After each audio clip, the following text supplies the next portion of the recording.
স্বজনদের প্রতীক্ষার প্রহর শেষ হচ্ছে আজ। 23 নাবিক নিয়ে সন্ধ্যায় কুতুবদিয়া চ্যানেলে পৌঁছবে এমভি আবদুল্লাহ।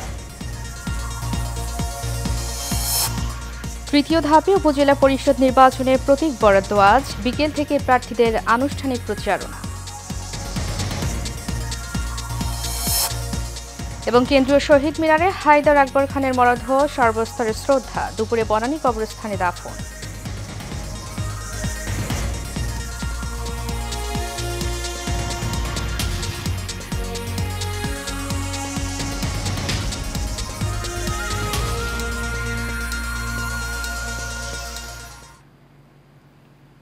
স্বাগত এশিয়ান নিউজে। আপনাদের সাথে আছি আমি উর্মি আক্তার। এতক্ষণ শুনছিলেন বিআরবি কেবল ব্রাসিস লিমিটেড সংবাদ শিরোনাম।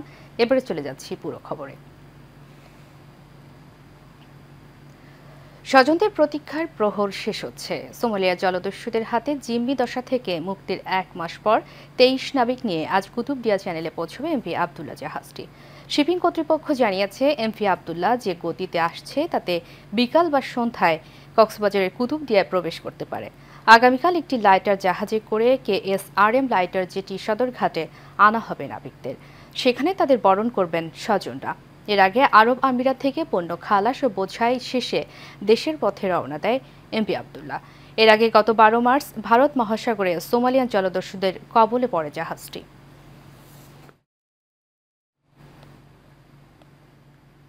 উপজেলা পরিষদ নির্বাচনের তৃতীয় ধাপের ভোটে প্রতিদ্বন্দ্বী প্রার্থীদের মধ্যে আজ প্রতীক বরাদ্দ হবে। রিটার্নিং কর্মকর্তারা এই প্রতীক বরাদ্দ করবেন। প্রতীক পেয়ে আনুষ্ঠানিক প্রচারণায় নামবেন প্রার্থীরা। নির্বাচন কমিশন জানিয়েছে, নির্বাচনী আচরণবিধি অনুযায়ী ভোট গ্রহণের 32 ঘণ্টা পর্যন্ত চলবে প্রচার। আগামী 29 মে এই ধাপের ভোট গ্রহণ অনুষ্ঠিত হবে। এর আগে গত 17 এপ্রিল তৃতীয় ধাপের 112টি উপজেলা পরিষদের নির্বাচনের তফসিল ঘোষণা করেছিল নির্বাচন কমিশন। এই ধাপে 3টি পদে মোট 1588 জন মনোনয়নপত্র দাখিল করেন। এর মধ্যে চেয়ারম্যান পদে 570 জন, ভাইস চেয়ারম্যান 618 জন এবং মহিলা ভাইস চেয়ারম্যান 400 জন।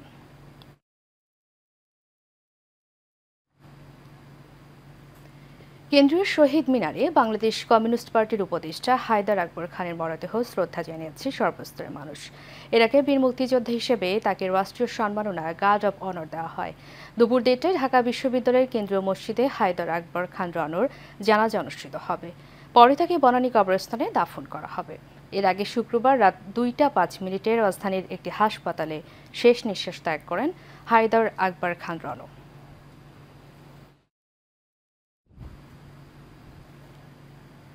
সারা বিশ্বে নাই ইসরায়েল বিরোধী বিক্ষোভ ও মানববন্ধন করেছে বঙ্গবন্ধু সৈনিক লীগ। শনিবার কেন্দ্রীয় শহীদ মিনারে সংগঠনের কেন্দ্রীয় কমিটির সভাপতি বীর মুক্তিযোদ্ধা আলহাজ হারুন রশিদ সিআইপির নেতৃত্বে এই বিক্ষোভ ও র্যালি অনুষ্ঠিত হয়। এ সময় বিশ্বব্যাপী চলমান যুদ্ধ বন্ধে ব্যবস্থা নিতে বিশ্ব নেতাদের প্রতি আহ্বান জানান বীর মুক্তিযোদ্ধা আলহাজ হারুন রশিদ সিআইপি। শহীদুল হক জীবন এবং আবির হোসেনের ক্যামেরায় কাউসার আহমেদের রিপোর্টে থাকছে বিস্তারিত।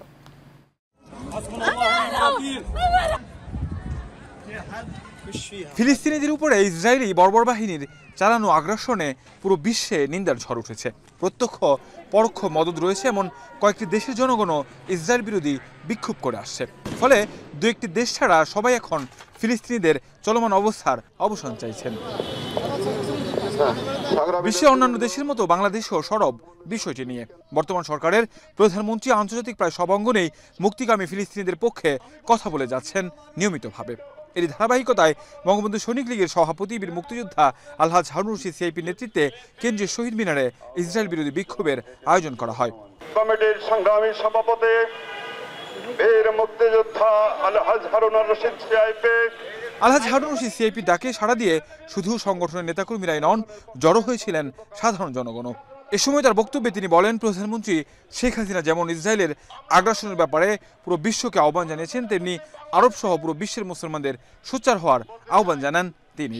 মাননীয় প্রধানমন্ত্রী নির্দেশে সারা বিশ্বে এই ফিলিস্তিনির পক্ষে কথা বলা যেতেছে। যেই কোনো মিটিংয়ে যায় প্রথম ফিলিস্তিনি, তারপরে আমাদের রোহিঙ্গা, এই কথা দুইটা জিনিস বলে যেতেছে।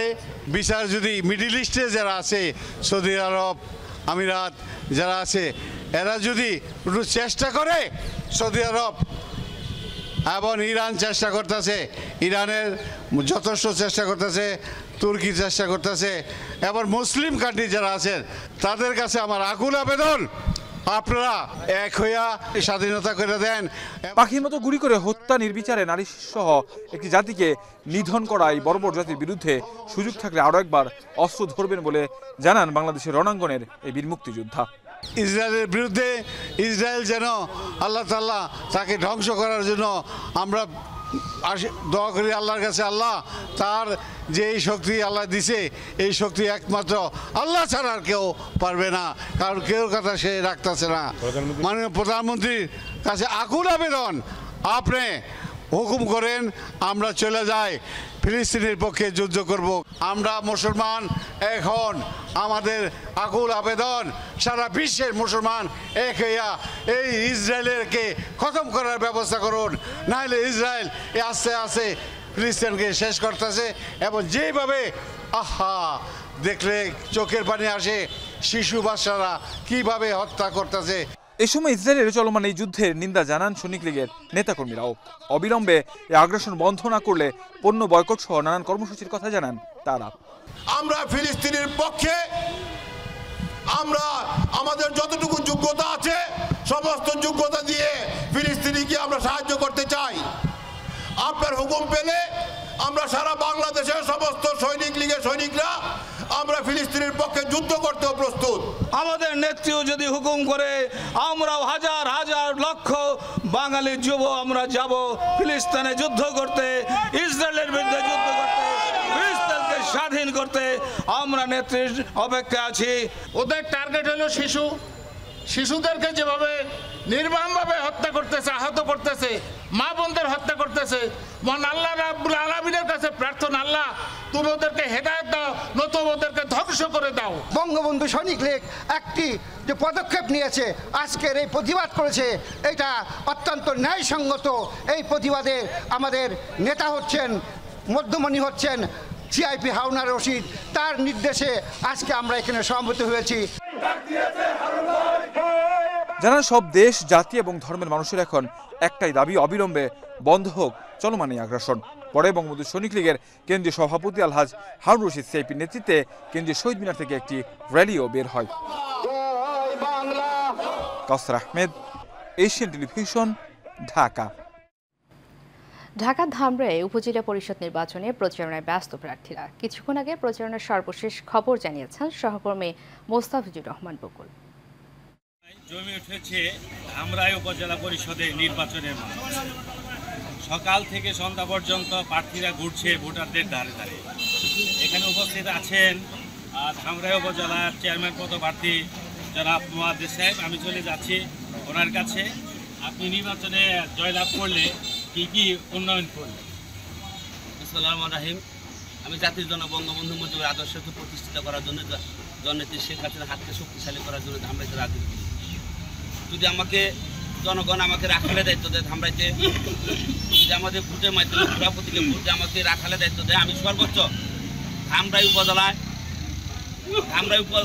আমি আপনার রাস্তাঘাট যা আছে, মেহনত মানুষের যে দুর্ভোগ পোহায় এবং মসজিদ মাদ্রাসার উন্নয়ন এবং ব্রিজ কালভার্ট যা আছে ইনশাল্লাহ, আমি শ্মশান আছে, আপনার কবরস্থান আছে এবং মন্দির আছে, যতগুলো সম্ভব ইনশাল্লাহ জাতির জন্য বঙ্গবন্ধু মুজিবের সুযোগ ব্যাপার জননেত্রী শেখ হাসিনার হাতকে শক্তিশালী করে তার নেতৃত্বে এবং মন্ত্রী যা এমপি যা আছে তাদের সাথে আলাপ আলোচনার মাধ্যমে ধামরাই উন্নয়ন করার জন্য সর্বোচ্চ কাজ করবো ইনশাল্লাহ। এই ছিল ধামরাই থেকে আমার কাছে সর্বশেষ। কুড়িগ্রামের রাজীবপুরে ব্রুপ্রেন্ড্রফিন ইনজেকশন সহ ৩ মাদক ব্যবসায়ীকে আটক করেছে পুলিশ। রাজীবপুর থানার অফিসার ইনচার্জ আশিকুর রহমান জানান, রৌমারী ঢাকা হাইওয়ে রোডের স্লুইস গেট এলাকা থেকে বাবু শেখ, পারুল শেখ ও নূরজাহানকে আটক করা হয়। তাদের নামে মাদকদ্রব্য আইনে মামলা দায়ের করে আদালতে পাঠানো হয়েছে। ব্রুপ্রেন্ড্রফিন ইনজেকশন ব্যথানাশক হিসেবে ব্যবহার হলেও এখন মাদক হিসেবে ছড়িয়ে দিচ্ছে মাদক কারবারিরা।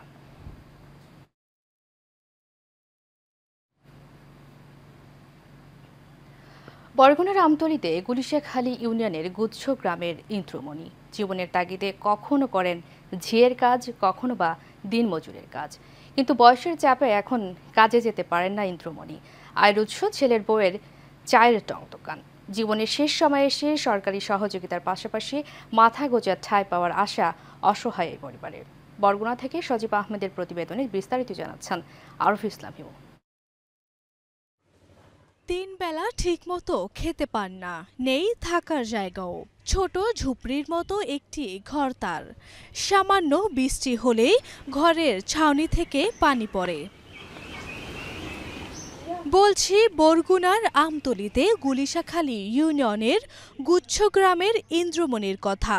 70 বছর বয়সে জীবনের তাগিদে কখনো করেন ঝিয়ের কাজ, আবার কখনো দিনমজুরের কাজ।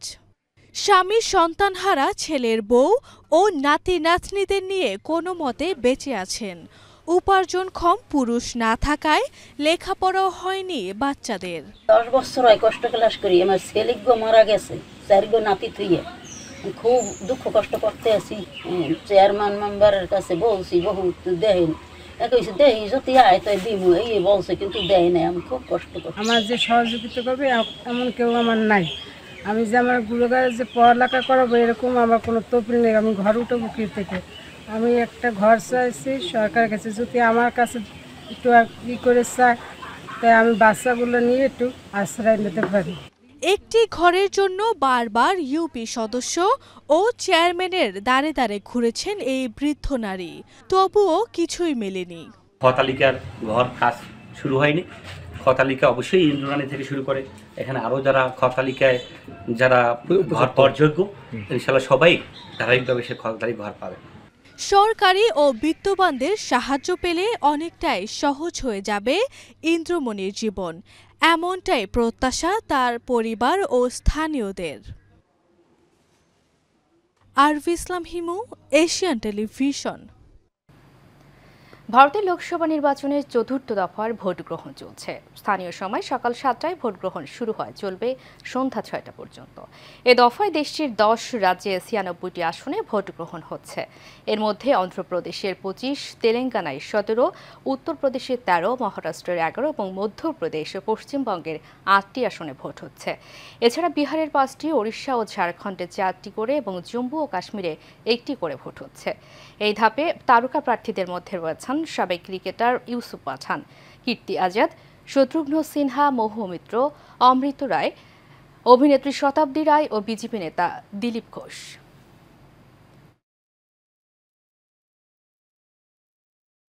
শীঘ্রই এলিভেটেড এক্সপ্রেসওয়ে চালু হচ্ছে বন্দরনগরী চট্টগ্রামে। নগরীর লালখান বাজার থেকে পতেঙ্গা বিমানবন্দর পর্যন্ত ১৬ কিলোমিটার দৈর্ঘ্য ও ৫৪ ফুট প্রশস্ত এক্সপ্রেসওয়ে এখন দৃশ্যমান। চট্টগ্রাম উন্নয়ন কর্তৃপক্ষ সিডিএ এর ৪,৩৬৯ কোটি টাকার অধিক ব্যয়বহুল প্রকল্প যোগাযোগ ব্যবস্থায় আনবে বৈপ্লবিক পরিবর্তন। সংশ্লিষ্টরা বলছেন, বাণিজ্যিক রাজধানী চট্টগ্রামে এটি আরেকটি উন্নয়নের মাইলফলক। সরওয়ার আমিন বাবুর রিপোর্টে বিস্তারিত জানাচ্ছেন আরফ ইসলাম হিমু। বহুল আলোচিত এলিভেটেড এক্সপ্রেসওয়ের ৪ লেনের দুটি সড়কের এক পাশ পুরোপুরি প্রস্তুত। দুপাশ চালু করতে পুরোদমে কাজ চলছে, বসানো হচ্ছে বৈদ্যুতিক পোল। তবে এর মধ্যেও এলিভেটেড এক্সপ্রেসওয়েতে সামান্য কিছু যানবাহন চলাচল করছে। এ মাসের মধ্যে যান চলাচলের জন্য উন্মুক্ত করে দেয়া হবে বলে আশাবাদী সিডিএ। লাইট এবং পোল এবং সিকিউরিটি ক্যামেরা এবং স্পিড কন্ট্রোলের জন্য যে রামবাল স্ট্রিপ লাগাবো, এগুলো সম্পন্ন করে আমরা আশা করতেছি অতি দ্রুত আমরা এগুলো স্থাপন করে আমরা যান চলাচলের জন্য তাদের উন্মুক্ত করব। ব্যয়বহুল এই প্রকল্পটি দেশের শিল্পায়ন ও ব্যবসা বাণিজ্য প্রসারে গুরুত্বপূর্ণ অবদান রাখবে বলে জানালেন সিডিএর চেয়ারম্যান। যানজটে যে সময় ক্ষেপণ হয় সেটার থেকে উত্তরণের জন্য আগামী ৫০ বছর পরে আমার পপুলেশন কত হইতে পারে সেগুলো মাথায় রেখে একটু দূরদর্শী পরিকল্পনা হিসেবে এলিভেটেড এক্সপ্রেসওয়েটা আমার প্রয়োজন ছিল, এবং সেই জন্য মাননীয় প্রধানমন্ত্রীকে আমি ধন্যবাদ জানাচ্ছি এবং ওনার প্রতি কৃতজ্ঞতা জানাচ্ছি। প্রায় ১৬ কিলোমিটার দৈর্ঘ্য এক্সপ্রেসওয়ে এখন দৃশ্যমান। এই উড়াল সড়কে ওঠানামার জন্য ১৫টি র্যাম্প করা হয়েছে। Araf Islam Himu, Asian television. রাজধানীতে দেশবন্ধু গ্রুপের অঙ্গ প্রতিষ্ঠান দেশবন্ধু ফুড অ্যান্ড বেভারেজের ন্যাশনাল সেলস মিটিং অনুষ্ঠিত হয়েছে। রাজধানী বনানীতে একটি অভিজাত হোটেলে এর আয়োজন করা হয়। অনুষ্ঠানে দেশবন্ধু গ্রুপের ব্যবস্থাপনা পরিচালক গোলাম রহমান কর্মকর্তাদের উদ্দেশ্যে বিভিন্ন দিক নির্দেশনা তুলে ধরেন। এ সময় উপস্থিত ছিলেন দেশবন্ধু গ্রুপের এক্সিকিউটিভ ডিরেক্টর মমতাজুল ইসলাম সহ অন্যান্যরা।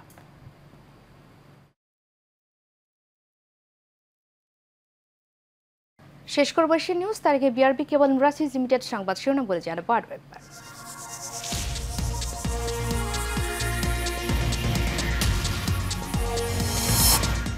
স্বজনদের প্রতীক্ষার প্রহর শেষ হচ্ছে আজ। 23 নাবিক নিয়ে সন্ধ্যায় কুতুবদিয়া চ্যানেলে পৌঁছবে এমভি আবদুল্লাহ। দ্বিতীয় ধাপে উপজেলা পরিষদ নির্বাচনে প্রতীক বরাদ্দ আজ বিকেল থেকে প্রার্থীদের আনুষ্ঠানিক প্রচারণা। এবং কেন্দ্রীয় শহীদ মিনারে হায়দার আকবর খানের মরদেহ সর্বস্তরের শ্রদ্ধা, দুপুরে বনানী কবরস্থানে দাফন।